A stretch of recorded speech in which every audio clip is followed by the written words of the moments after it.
Hi, I'm Mary Brady, and this is Lab 4 on oscillations for Physics 2211 at Georgia Tech. So the purpose of this lab is to examine the motion of a spring mass system in which the mass swings in an arc while oscillating on the spring. The principles used are the energy and momentum principles, and the result is that the change in total energy of the system oscillated around zero, and my experimental data and models were different. So here is the momentum principle, and this will have the velocity update and position update formulas derived from it. Here is the energy principle, delta E equals delta K plus delta U, and here is the equation for the change in kinetic energy. Here is the formula for the period of oscillation, and this will help me to find the spring constant. Here is the force of gravity on Earth, and here's potential energy due to gravity. Here's a spring on Earth. Here's a spring force. And then here's the equation for stretch. And then here's the potential energy due to a spring. And then the system is the spring mass in the Earth, so there's nothing in the surroundings. So the work due to surroundings is equal to 0, and so is heat transfer. Delta T is equal to 1 over 10.5 seconds, which is the length of our time frame between pictures. Here's the mass, 0.402 kilograms. Here's the initial position, and the initial velocity is 0 meters per second because it started at rest.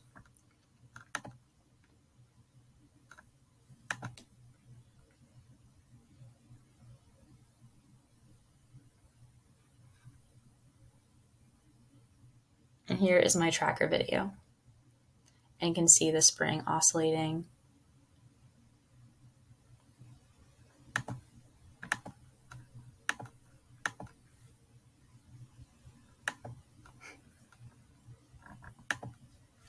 Anyways, so I used my tracker data to find the period of oscillation. I used the X1 at the top, and I found it to be 1.638 seconds because I found that as an average of 4 oscillations. And I plugged this into this equation to find that the spring constant is equal to 9.688. Here are the initial conditions for my computational model. Here's the mass of the ball. Here's the position and velocity, and then here's delta T.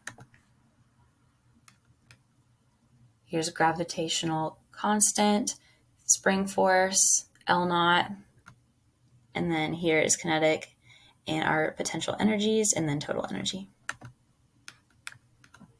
And then here is the force of gravity, the force of the spring, and net force is equal to force of gravity plus force of spring.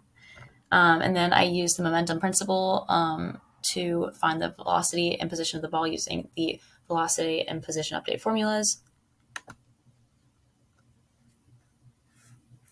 And then I found the length of the spring using the position of the spring and the ball, or the mass.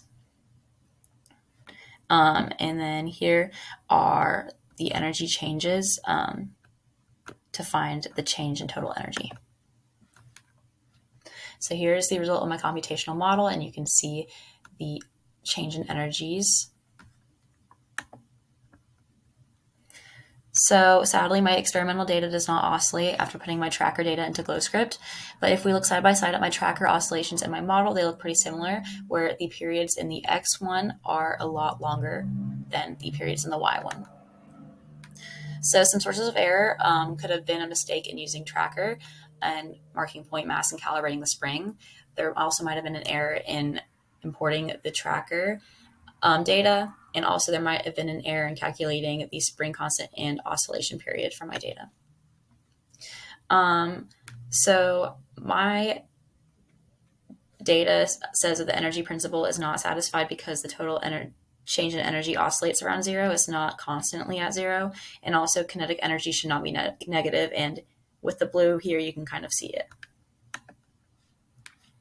And looking at my tracker data, I found for the X component, the average oscillation period is 1.638 seconds, and for Y it is 1.5004 seconds. So they have a difference of around 0.1376 seconds.